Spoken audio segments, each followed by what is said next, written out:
तो नमस्कार सांग मैंने जय जगन्नाथ। तो सांग मैंने जदि आपण मैंने चाकरी करने को चाहूँगी आउ आपण पढ़ा शिक्षित होगी बेरोजगार रे अच्छी रोजगार करना एपर्यंत ताले सबुठु बेस्ट उपाय मु तुमको कहूँ।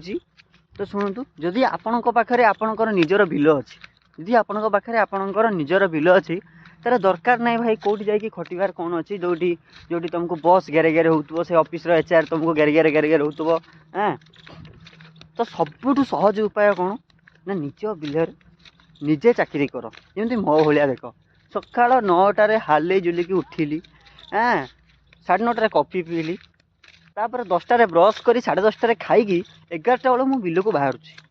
मो बिल भाई मो इच्छा मत पदे कई किसी कहवाक ना मोर जिते बड़े गली बिल कम करी राति मोर पचे 4टा बेलू पलि आसे कि मोर 5टा बेलू पलि आसे कि मु राति आउ लाइट लगे करे मो बिल भाई मु मोर मन इच्छा करी। तो से स्वाधीन भाव में मो भाया कम करूँ पाठ साठ छाड़ी चाष करूँ।